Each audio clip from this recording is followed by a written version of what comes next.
My neighbor built a fence 5 feet into my yard, and when I asked him to move it, he declared war. Windows smashed, tires slashed, even dead animals in my garden, and the cops did nothing. Until I caught him red-handed on camera, I still remember the morning it started. I was sipping coffee at the kitchen window when I noticed something strange in the yard. A row of wooden posts lined up on the grass running crooked along the side of my property. At first, I thought it was some kind of mistake. Maybe construction workers had the wrong house. Maybe the city was repairing something. But when I walked outside, the truth hit me hard.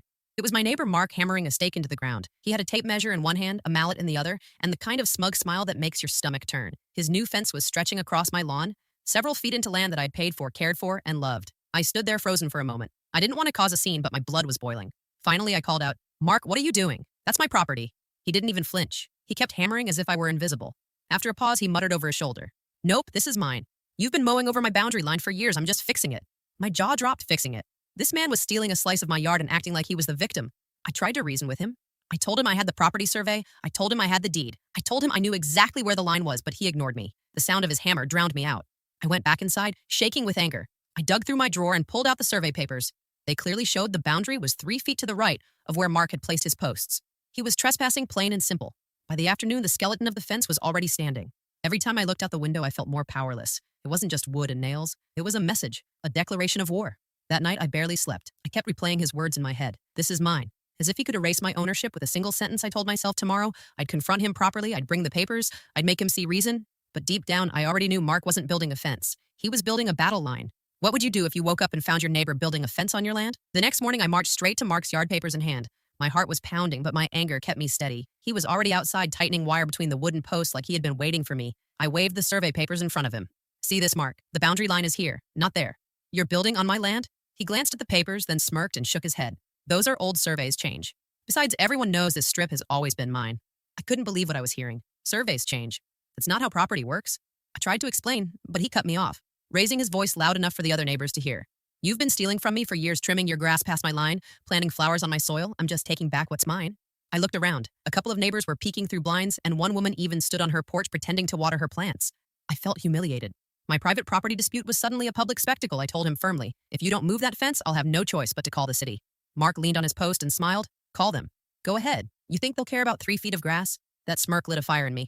I went straight inside and called the zoning office.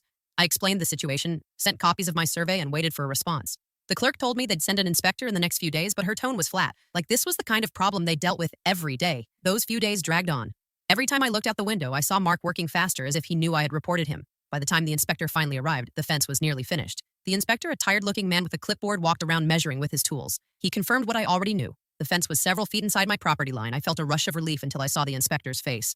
He sighed and said, "You're technically right, but these disputes are civil, not criminal. You'll need to take it up in court." I stared at him. Court wasn't the whole point of calling the city to avoid this mess. He just shrugged, handed me his card, and left. Mark stood there watching, arms folded, smirk plastered across his face. "Told you," he said, "you're wasting your time." That night, I sat at my kitchen table staring at the fence posts sticking out of the ground like splinters in my yard. The city wasn't going to save me. If I wanted my land back, I was going to have to fight for it myself. And something told me Mark wasn't done pushing. Would you confront your neighbor directly or go straight to the city first? The next morning, I found the first sign that things were about to get ugly. My flower bed right by the disputed line had been trampled. Not just stepped on, but crushed, as if someone stomped through on purpose. The soil was torn up, the petals shredded. I had planted those lilies myself just last spring. I stormed over to Mark's yard. He was on his porch, sipping coffee like nothing had happened. "Did you do this?" I demanded, pointing at the wreckage. He raised his eyebrows slowly and said, "Why would I mess with your flowers? Maybe it was deer. Maybe it was the wind." I clenched my fists. He wanted me to explode, to lose my temper so he could play innocent. I bit my tongue and went back inside. But the message was clear. This wasn't just a fence anymore. It was a battle of wills. That night, I heard noises outside. Around midnight, I peeked through my blinds and saw a flashlight beam moving along the fence line. My stomach sank. I slipped out the back door quietly and crept closer. Mark was there, spray painting big red X marks across my side of the fence. "What are you doing?" I shouted. He jumped like he'd seen a ghost, then quickly sprayed over one last plank before dropping the can and running back to his porch. He mumbled something about marking his side and slammed the door. The next day, I called the police. I explained the fence issue, the flowers, the vandalism. An officer came by, took notes, looked at the spray paint, and then sighed. "Sounds like a civil dispute, Mom. You'll need to take it to court." I felt my blood boil again. Civil dispute. This man was destroying my property at night and hiding behind legal jargon. The officer gave Mark a warning to stop trespassing, but the smirk on his face told me he had no intention of listening. Sure enough, 2 nights later, I heard loud hammering around midnight again.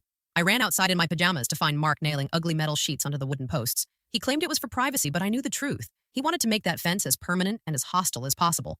The sound woke up half the neighborhood. Lights flicked on, blinds shifted. People were watching, but nobody said a word. Everyone was too afraid of getting caught in the crossfire. I went back inside, shaking with fury. I opened my laptop and started searching for property lawyers. I wasn't going to let this man walk all over me. If the city and the police wouldn't stop him, maybe the law would. But in the pit of my stomach, I had the sinking feeling that things were about to get much worse. Before this fence war ended, someone was going to cross a line they couldn't come back from. Do you think the police should have taken this more seriously? By the time Monday rolled around, I was sitting in a lawyer's office clutching my property survey like a lifeline. The lawyer, a middle-aged woman named Karen, flipped through the pages calmly. She nodded slowly and said, "You're in the right. He's trespassing. But cases like these drag on and neighbors can get nasty. Are you prepared for that?" Prepared. I thought of the crushed flowers, the spray paint, the ugly metal sheets bolted to the posts. I nodded. I don't want to fight, but I can't let him take my land. Karen agreed to file the paperwork for a property line dispute. She warned me it could take months, maybe longer. I signed the forms anyway. My stomach churned, but I felt stronger. Knowing someone was finally on my side gave me hope. That hope lasted exactly 2 days. I came home from work one evening and found my mailbox smashed to pieces. The pole bent, the metal box twisted like someone had taken a baseball bat to it. My heart sank because I didn't need to guess who had done it. I stormed to Mark's yard, but he wasn't outside. His lights were off. His car was gone. He was too smart to get caught. I called the police again. They came, took photos, and shook their heads with the same tired look as before. The officer muttered, "Without proof, we can't pin this on him." "Sorry, ma'am, but unless you catch him in the act, our hands are tied." I wanted to scream. Catch him in the act. What was I supposed to do? Stake out the street every night with a camera? That thought lingered, though. Maybe that was exactly what I needed to do. So I went to the hardware store the next day and bought a small security camera. I set it up in my front window, angled at the yard and the fence. If Mark wanted to play dirty, I was going to catch him. The first 2 nights were quiet, almost too quiet. The third night, though, at 2 a.m., the camera picked up movement. Mark creeping along the fence with a bucket. He sloshed liquid across the base of the post, then walked back to his porch. The next morning I went outside, and the smell hit me sharp and chemical. He had poured some kind of cleaner or acid onto the soil. It burned my nose, and the grass was already turning brown. My garden along the line was ruined. I took the footage straight to the police. Finally they would act. But again, the officer shook his head. Hard to prove intent. He said he might claim it was for weeds. I felt my chest tighten. I was doing everything right. Calling the city, calling lawyers, setting up cameras, and yet the system was failing me.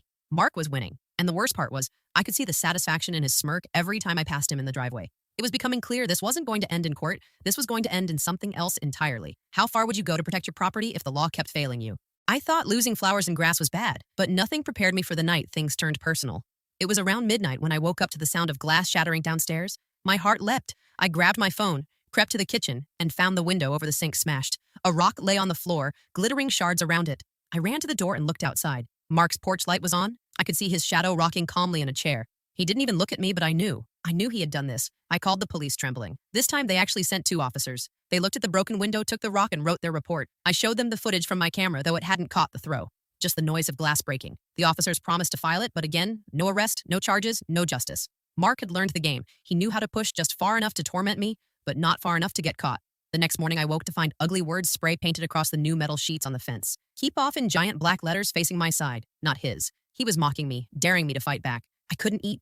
I couldn't sleep. Every time I pulled into the driveway, I felt my chest tighten. What if he did worse next time? What if he came inside? What if this war never ended?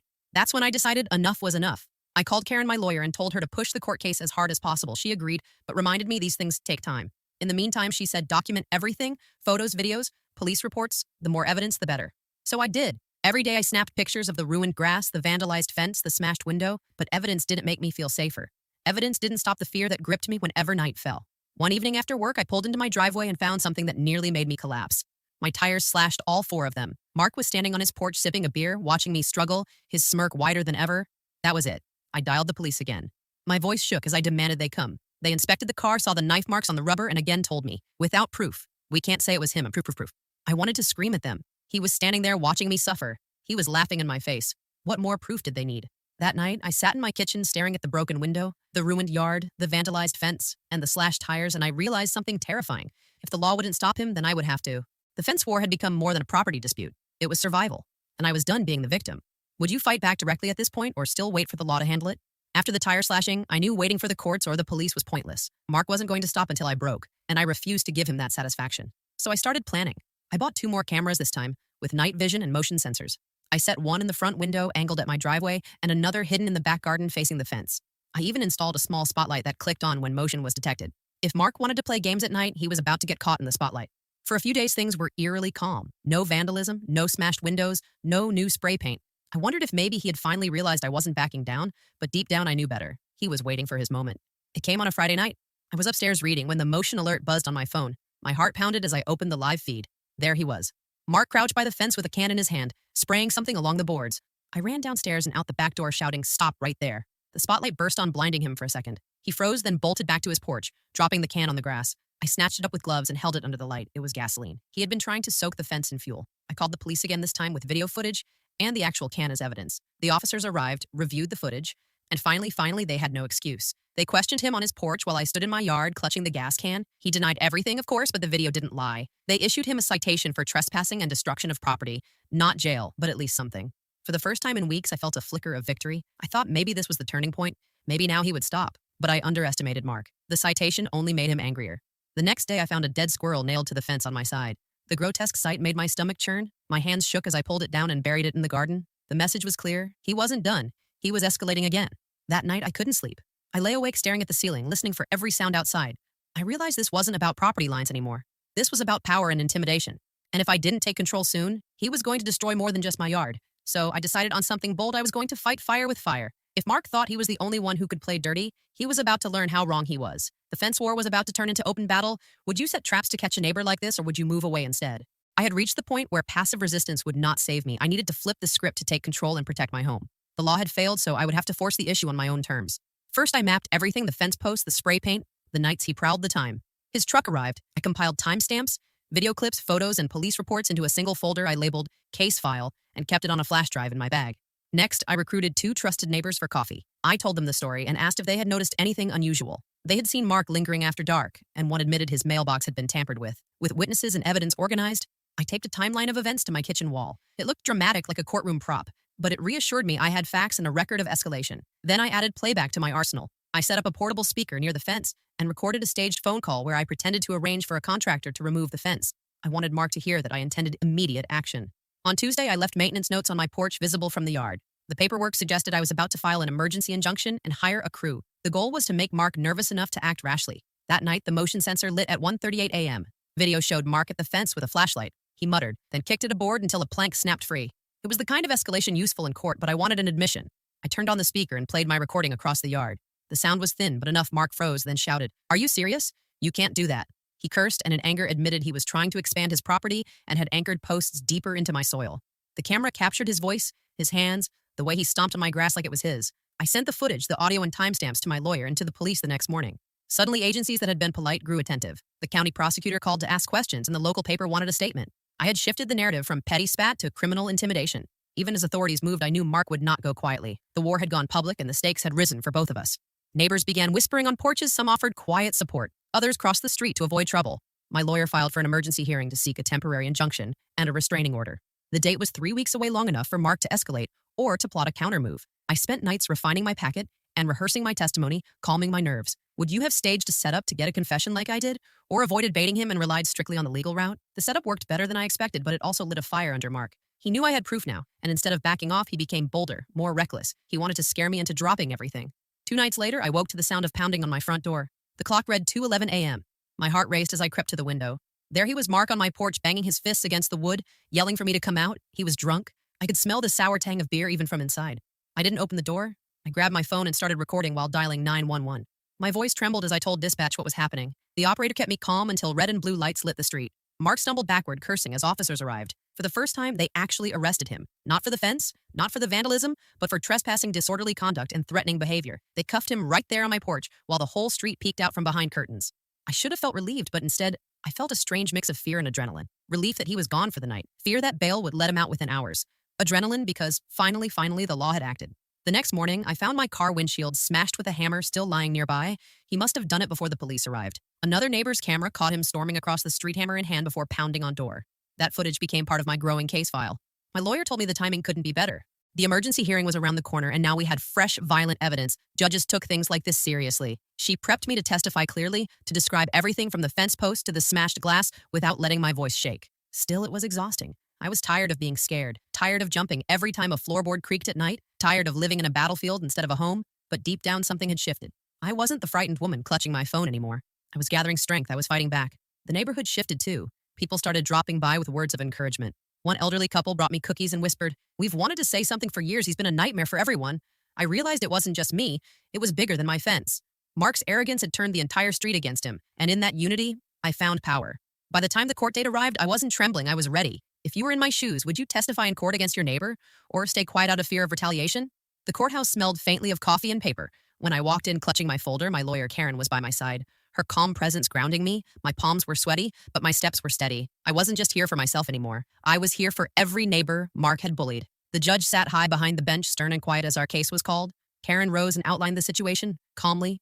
Property boundaries, vandalism, intimidation, escalation. I kept my eyes on Mark sitting at the defense table in a wrinkled suit, glaring at me like I was ruining his life. Then it was my turn.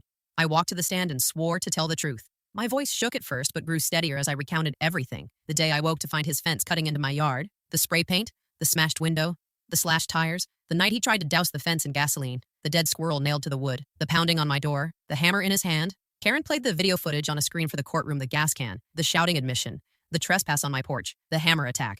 Every clip made Mark shift uncomfortably in his chair. His lawyer objected again and again, but the judge allowed most of it. Then the neighbors testified. One spoke about seeing Mark late at night. Another admitted his own property had been damaged in similar ways. Their words painted a picture bigger than mine alone. Mark wasn't just feuding with me. He was a menace to the whole street. When it was his turn, Mark launched into a furious rant. He claimed the property line was wrong, that I had harassed him, that the whole neighborhood was out to get him. His voice rose until the judge had to bang the gavel and warn him to calm down. His anger only made him look guilty. After closing arguments, the judge leaned forward, hands folded. The decision came down like thunder. The court ruled that the fence encroached on my property and ordered Mark to remove it within 30 days. Furthermore, a restraining order was granted, forbidding him from contacting me or coming near my home. He was fined for damages and warned that further harassment could bring criminal charges. I felt a wave of relief wash over me. My knees almost buckled as I left the stand. Neighbors clapped me on the shoulder, whispered, "Congratulations, you did it." For the first time in months, I could breathe again, but even in victory, a chill lingered. Mark didn't look defeated as he left the courtroom. He looked furious, and fury is dangerous. Do you think a restraining order would actually stop someone like Mark? Or would you still be worried he might strike again? The restraining order gave me hope, but not peace. Every night I still flinched at shadows, wondering if Mark would ignore the law and come back stronger. The court had ordered him to remove the fence, but weeks passed and the board still stood sun-faded and defiant, like a monument to his arrogance. On the 30th day exactly, I heard heavy machinery in his yard. Mark hadn't hired professionals. He had gathered 2 friends and a rented truck. They yanked and smashed at the post, trying to pull them up. The noise shook the street. I stood on my porch phone and hand filming.